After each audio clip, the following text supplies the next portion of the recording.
Sarah with Years of Years, and it's This Week in Disney. This is our third episode, and I hope you guys have been enjoying it and being able to know some things during the week that you can celebrate and enjoy. And we've got a bunch of things this week, and we're talking or discussing this week, September 20th through the 26th. And to start off with our, big main feature, we're actually going to talk about somebody who's had really an amazing career. I think it's an amazing career. This person, I have never seen a filmography so extensive. You're gonna have to go look up his filmography after this episode or when you have some time this week. But this week, on September 25th, Mark Hamill was born back in 1951. So he was actually born in Oakland, California, but he did not grow up there. So we'll talk about that in a minute. But of course, most of you know Mark Hamill as Luke Skywalker. And I know I do.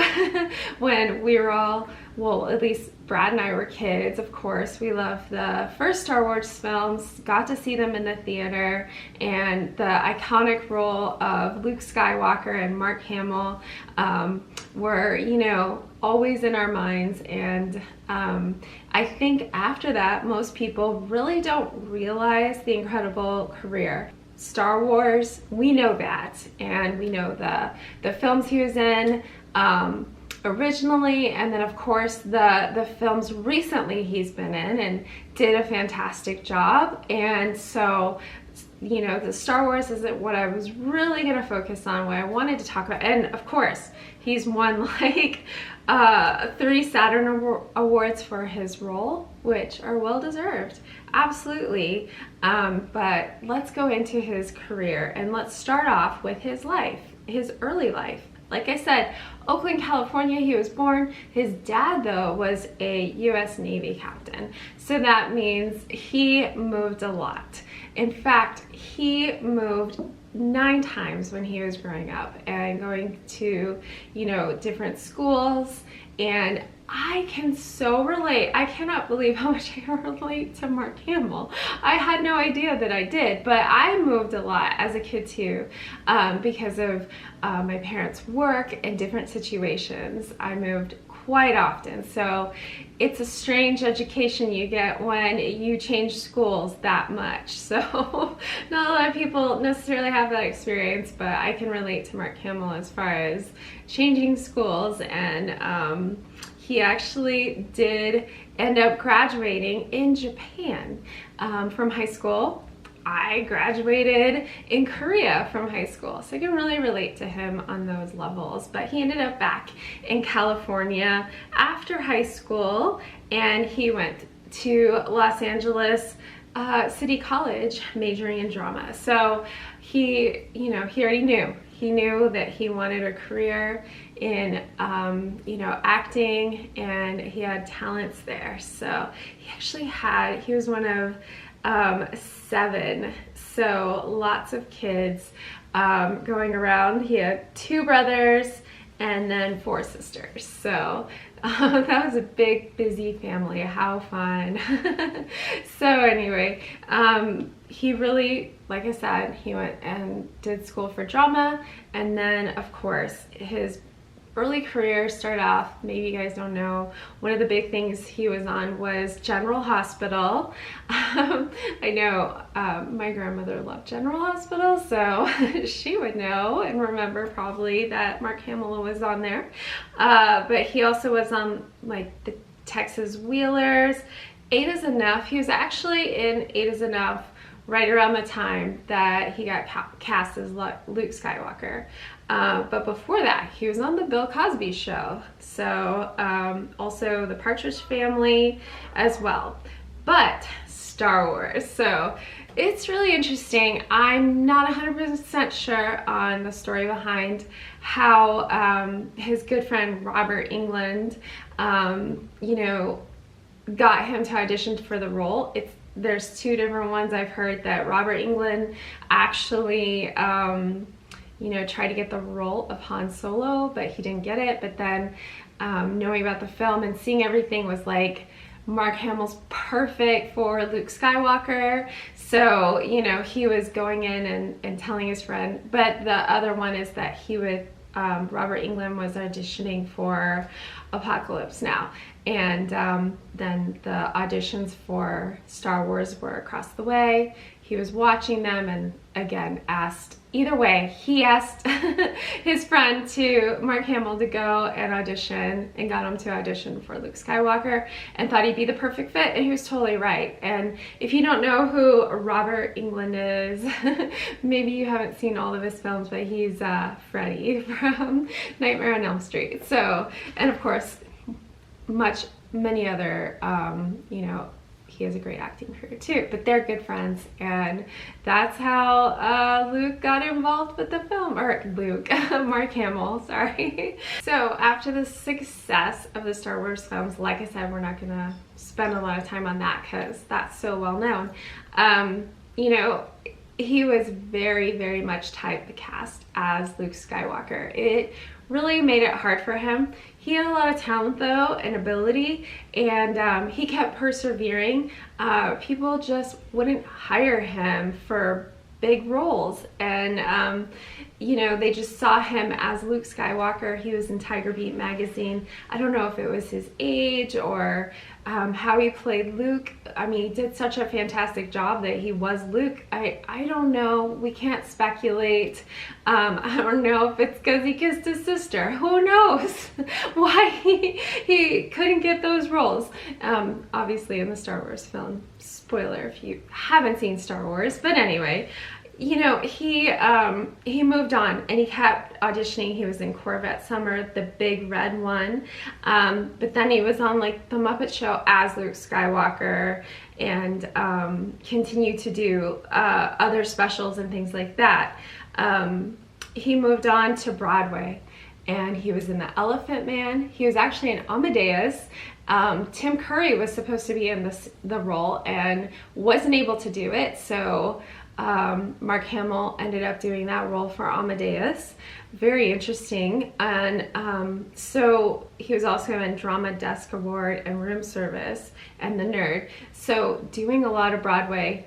Really, like I said, he's super talented, but he just couldn't get into the film roles. In fact, when Amadeus went to screen, he was trying to get the role as well in that because he played it on Broadway, and you know, he was turned down again. In fact, the studio producers of the film said, I don't want Luke Skywalker in this film. Crazy, right? It just doesn't make sense to me because he played it on Broadway, but whatever. Not my decision. But he kept going, and he was involved in film, many different films. He really did well with science fiction, and he was in Flash as the trickster, and you know, he is incredible at you know, in the Star Wars film, he's a hero, but he's also incredible as a villain. And it's really, I think he's the only well-known actor that has done both, because he ended up doing a lot of voice acting, but his biggest and most like accredited role is the Joker in the Batman DC Comics series. So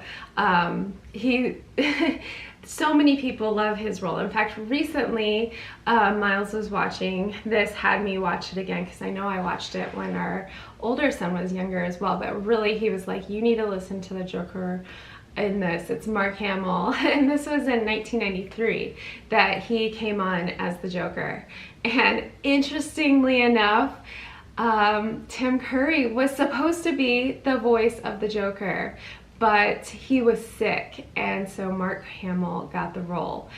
Really interesting thing going on there with Mark Hamill and Tim Curry, but Mark Hamill is incredible as a villain voice, and lots of voices. In fact, you have heard him in something that you've watched and not realized it. I promise you, just go look at his filmography. He's been in everything. Like, one that stuck out to me, Hey Arnold. He's been in Hey Arnold. I don't know if you guys remember that cartoon, but our older kids watch that one, and I'm just like, I never knew that Mark Hamill did a voice acting thing for that. So many cartoons just like that, like the Powerpuff Girls, and just on and on and on. You know, so he is a self-professed nerd, and he will gladly state that. Everyone knows that. I think that's really cool as well. He goes to the conventions, he's into the comic books, he's into all sorts of shows. He loves The Simpsons, has been on the show, as well as, you know, is a great fan of the show. You know, I really encourage you guys to go listen to him as a villain if you haven't really particularly paid attention to it, because it's pretty incredible how good he does as a villain. And then it's just so juxtaposed with his role as like the hero in the Star Wars films, or, you know, the young and somewhat innocent character there. And it blows my mind to just think of all that he's done that is so, you know, opposite of that. Incredible. He's obviously very talented. Probably doesn't get enough credit for everything that he's done, I would say. So let's all give Mark Hamill way more credit. Just remember, September 25th is his birthday, so you could go out to Twitter or to Instagram and wish him a happy birthday, and go check out this amazing career. And I don't usually send you guys to watch non-Disney stuff, but just watch Batman. Definitely watch Batman. If you do anything, just watch Batman. But anyway, moving on with the rest of our show this week, we're going to talk about some things that are going on. So September 20th, back in 2002, oh, I completely forgot to mention one more thing about Mark Hamill. He was in a couple of Hayao Miyazaki films as well, which I think makes total sense because he had lived in Japan. Maybe he'll do the voice some more for some future Japanese films. I think that would be really interesting and fun, like the English dub, because I think there's more and more Japanese cartoons, animations, films coming to America, so it would be kind of cool if you got into that. But moving on, so September 20th, like I said, 2002, one of my favorite films, Spirited Away, a Japanese animated film, of course, written and directed by animator Hayao Miyazaki, is released in the US. And so this film, you know, is so beautiful, so amazing. I've talked about Hayao Miyazaki films before, and Studio Ghibli. If you haven't seen some of those films, this is a good one to start with. It's just gorgeous. The hand-drawn animation is so beautiful. The story, everything, just wonderful. So go check it out. And then September 21st, so we're moving on to 1945, Disney's goofy short, Hockey Homicide. I think this is a total fitting name. I have been to one hockey game in my life, and I would say the game is intense and very competitive and very physical and aggressive, and I would say the fans are equally on that level. I've never heard people yell so much and be so spirited with their vocabulary as at a hockey game. And so go check out this cartoon because it kind of embodies hockey fans and the game and how people act. It's almost kind of comical, but I do really respect the sport, and I'm not trying to make fun of it, but this cartoon just has a good expression, and it's goofy, and it's one of those fun kind of you know, goofy moments, I guess. So it's a lot of fun. You're gonna have to go watch it. And then back in the same day, September 21st, back in 2010, Tinkerbell receives the 2,418th star on the Hollywood Walk of Fame. Isn't that incredible? I mean, you know, you don't think of Tinkerbell as like, you know, Mickey or Minnie, but she's huge, and I mean, there's also obviously the films and so much she's done there, but then her role at the parks, you know, I miss Tinkerbell in the nighttime spectacular, you know, shows, and she's traversed different ones, of course, but for so long, since the beginnings of Disneyland. And always have to bring up the original Tinkerbell at Disneyland, Tiny Klein, who was in her 80s, flying on a wire. She led the way, and she was the first Tinkerbell, so I love her to death, and I'm so glad that she has a star on the Hollywood Walk of Fame. And then moving on to September 22nd, this is kind of cool. Back in 1944, Minnie Mouse has her first short without Mickey. It's just her and Pluto and the cat Figaro. And it's actually called the short's First Aiders, and we have talked about this before on This Day in Disney, and this is a fun cartoon where Minnie is gonna help. She's preparing to be like a nurse and help out with and be a first aider for the war effort, and the relationship between Figaro, the cat, and Pluto is hilarious, and you know, they're trying to help. She's trying to practice bandaging them, and they're helping her out, and it's really funny, and they're fighting with each other. So go check that one out. And then back in 2015, on the same day, the Indiana Jones themed Jock Lindsay's Hangar Bar opens at Downtown Disney. So if you didn't realize, Jock Lindsay's is Indiana Jones experience, and so you gotta go check it out. We actually haven't been over there, and after looking into this a little bit, I was like, we gotta get over and enjoy some of their food and fun, and see the way that it's themed, especially because we love Indiana Jones a ton. So I can't wait to go check out Jock Lindsay's. Tell me in the comments if you've been there and what you guys think of it. It's in between like the Boathouse and Presidio 37, so like over there, not too far from the very famous and popular Gideon's right now. Over on that side.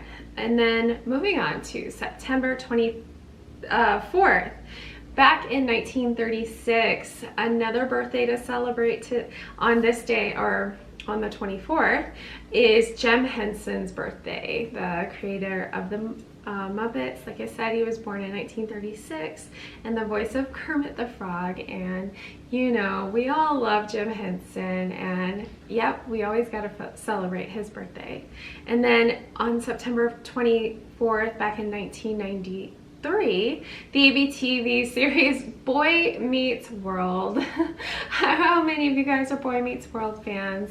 So that started on September 24th, and of course it was so popular and lots of fun. I know I watched it, and then of course my kids ended up watching Girl Meets World, and that was fun to bring back the characters from the past as parents, and then have their daughter. So that was so cute and really fun. So anyway, we can celebrate that. And then this is interesting. September 25th, back in 2007, the Haunted Halloween at Hong Kong Disneyland kicks off with over 10 mysterious attractions and entertainment. So Hong Kong does their Halloween celebrating totally different. It's actually more scary than Disney World or Disneyland's celebrations. They have the themed housing kind of like at Universal Studios over there. So you get to walk through haunted houses and other adventures that you walk through. I think it's extensive. I haven't been. I was able to see photos and video and stuff, but I think this is something you really have to experience in person. So if any of you guys have gotten to experience this, please comment below. I'd love to hear more about it because it seems really interesting. It seems like the promo video seems really scary. So I don't know if I don't think it's as scary, of course, as other stuff, but I'd like to hear if you guys have experienced it. And then September 26th, the last day in the week that we're talking about, back in 1930, the silly symphony Monkey Melodies is released. And the reason I picked this to share with you guys is because the monkeys and the apes are swinging through the trees to the recent song Abba Dabba Dabba and other classical tunes and standards. But Abba Dabba Dabba was like a really popular song at the time. So, if you kind of want to get an idea of the 1930s and what people were enjoying, that's what they put in this cartoon. So go check it out. And lastly, back in 1962, Almost Angels, a Disney film about a group of Vienna boys choir, is released. So this is a really wonderful, heartwarming film.